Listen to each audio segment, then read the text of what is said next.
You'd think by now we would know how to train our dragon, but no, we keep on having to learn.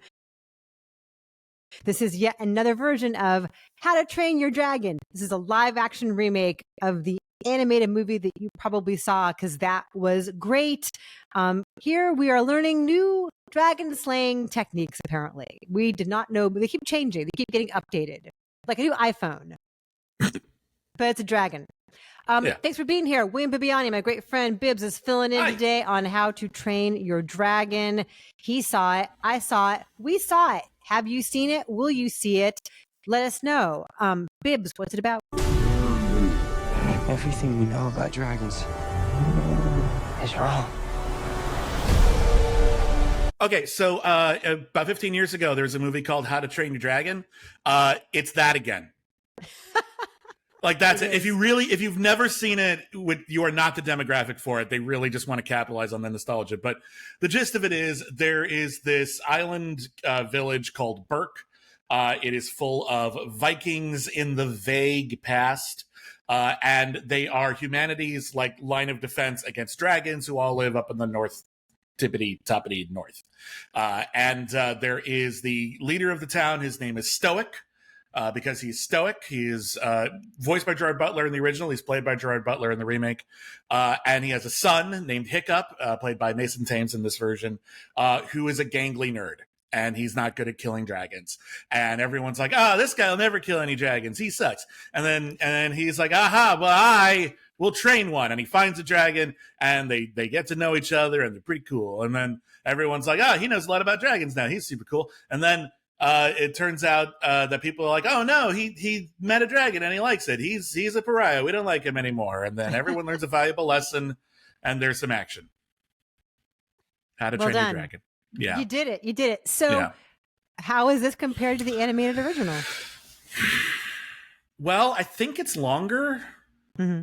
It is. Yeah, that's about it, really. There's this thing I've noticed where it feels like studios are very content to remake their animated classics so long as it is longer and not quite as good.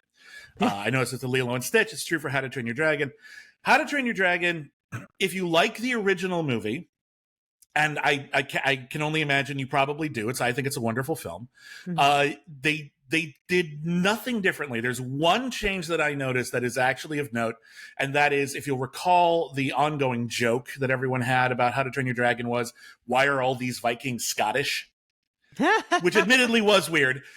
They've hung a lantern on that, and they've said that people from all over the world have come to Berk in order to defend their people from dragons. So now the town of Berk isn't just Scottish, it's got people from all over. That's fine. I think they repeat it like 5 times just to make sure people get it. It's the same story. It's not as pretty. The lighting is a lot darker. The production design, which I appreciate that they did a lot of it practically. Like it looks like How to Train Your Dragon Land at Universal Studio, and I would probably want to go to that. But it's not as good looking. It's not as pretty, but the story is still solid. The story still works. So it's not like a complete wash. It's just completely unnecessary. Yeah, and it's the same director, as you mentioned. Dean DeBlois wrote and directed this and did at least the earliest, all 3 of them, right? He did all 3 of the animated movies? I can't remember if he did Hidden World, anyway, not as good one. He is of this world, though, and now remaking his own movie. And I agree with you that this is a lot like the very recent live-action redo of Lilo and Stitch, in that they're in this conundrum, right? Because they have to recreate the key moments that people love from the original film.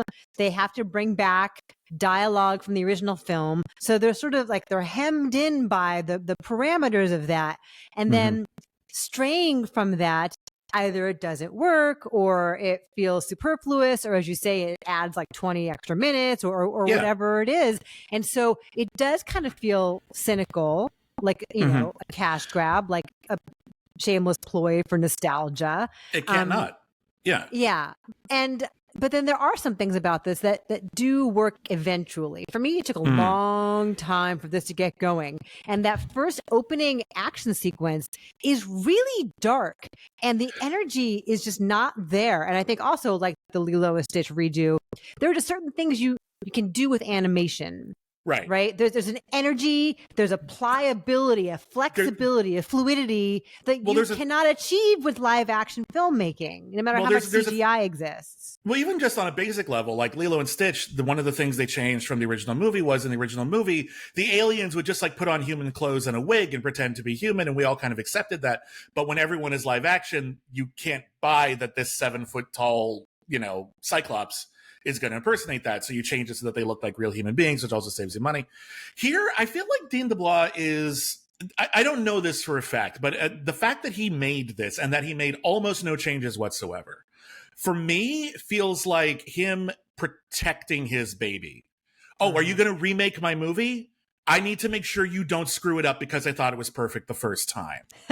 And indeed, it was perfect the first time. I mean, it's always had some wonky bits. I always thought it was weird that the entire plot revolved around how Hiccup is the first person to ever capture and study a dragon. And then throughout the movie, they're fighting dragons that they've captured and caged and studied in that arena to practice. They train with them, right? Yeah, that's a bit of a plot hole. I guess it always has been, but I didn't think of it very much in the original because it moves along so quickly. Here, everything's a little bit more padded, a little bit more spaced out. It doesn't have that same impact. When you make an animated movie, especially a big studio one like this, you have a longer prep time than you do for most other studio films. So it's one of the reasons why animated films tend to have a very tight screenplay. They tend to be just very well structured.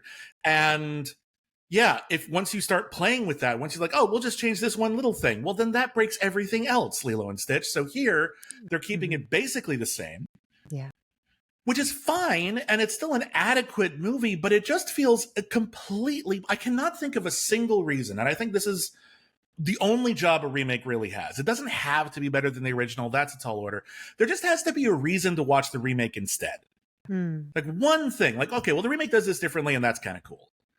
I can't think of a reason to watch this one. It's not that it's incompetent. It's just entirely superfluous. It's the same. It's the same movie, but it's live action, quote unquote live action. And, still, of course, a ton of CGI. Yeah. Mason Thames, I thought, was really good as Hiccup. He was the young star of The Black Phone, which just came out exactly 3 years ago, right about now. And he's blossomed into a great young actor, very likable, has a great timing, very engaging presence. I thought he and Nico Parker. Yep. Yeah. She's great. I like her a lot. Yeah. Lovely she's good. energy, nice charisma there, nice chemistry there. Gerard Butler's doing what Gerard Butler did. Gerard Butler is one of those actors who got pigeonholed, and he's kind of only asked to be a tough guy nowadays. And whenever he gets to step outside of that, when he gets to have fun or do some Shakespeare, he feels really relieved, and he's enjoying himself. And it's very, very clear that he's invested in this material and his scenes work. I think Nico Parker is a very, very talented young actor. I like Mason Thames. I do feel, though, that this is one of those situations where the casting in live action is a little different in the animated one, because in the animated one, Hiccup isn't a hunky, handsome dude. And no matter how often they say that you're a nerd, you're uncoordinated, whatever, Mason Thames still looks like he could be on the cover of Tiger Beat. So it's the casting is a little different. It comes across it doesn't have the same impact because you could fine-tune the animated character visually within an inch of its life.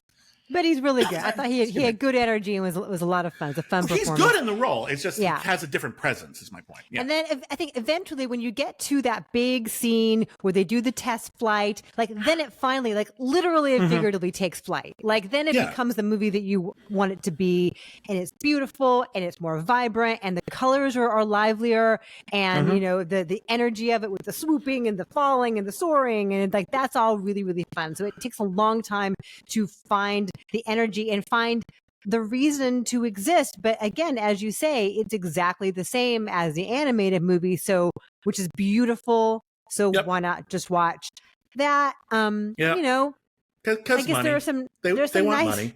That's it. There are some nice messages here about eventually about being different and having difference be your strength. Thematically, it all works. It all makes sense. It still functions as well as it ever did. It's just not as executed as nimbly and colorfully and beautifully as it was before. Like I said, it's the same thing. It works. If this was your first experience watching How to Train Your Dragon, and I'm sure for some, especially little kids, I'm sure it will be, you'll get it. You'll see why people like it. You'll be like, oh, I get it. This is kind of cool. But then it's like, oh, I wonder what happens next. And then you can just say, well, we can go home and watch the animated sequels right now. And then they'll watch that and go, well, this is badass. Why didn't we just go right to this? Because How to Train Your Dragon 2, I think, is even better than the original. I think it's more ambitious. It's more visually fascinating. It's got more complicated character work. And yeah, you can just jump right to that, and then we never have to make a sequel to this live action one because everyone's going to be able to get a hit off of that immediately but for all we know, there would be no differences if they remade How to Train Your Dragon 2. So why wait? We'll probably find out. I do like Toothless. And the texture of Toothless was quite beautiful and tactile and varied in the shades of black, and he's shiny and the eyes are gorgeous. Like, he's so cute. He looks like my old Boston Terrier Baxter. I wonder, for me, I always get a cat vibe off of these new modern like dragons, like Pete's Dragon or all of those. And I even like asked the director of Pete's Dragon, like, whose cat is it? And he told me. No. I feel like at some point dragons in movies turned into cats, and I'm fine with that because dragons have this. Well, that's true, but dragons also have like, they're grand and they have this dignity to them, but they're also like really chill. Like, they're just going to hang out at my hoard of gold, and I'm just gonna be like. So this is a dog. He's like, yeah, Toothless is a bit more like a dog, I suppose. Yeah, but Toothless is wonderful. Who doesn't love Toothless? What is your number on How to Train Your Dragon? For like, I'm going to balance competence and pointlessness, and I'm going to give it a 5. I was going to say 5 as well, like a 5.4, because I like the performances. But again, just see the animated film. Yeah. Bibbs are great. See you soon. Thanks. Thank you.